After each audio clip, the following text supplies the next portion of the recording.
అందరికీ శుభోదయం. నా పేరు ఆరవిను. నేను కేవి పాఠశాలలో 6వ తరగతి చదువుతున్న విద్యార్థిని.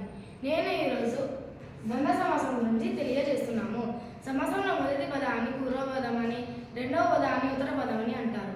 సమాసంలో ఉండే పదాల అర్థాల ప్రాధాన్యత బట్టి సమాసాల లక్షణాలు ఏర్పడ్డాయి. ఇప్పుడు మనం ద్వంద్వ సమాసం గురించి తెలియజేస్తున్నాము. గురువు శిష్యుల బంధం చాలా గొప్పది.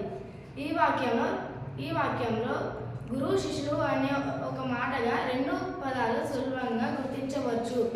అవి గురువు శిష్యుడు అని. ఇట్లా వివరించి చెప్పడానికి విగ్రహవాక్యం అంటారు.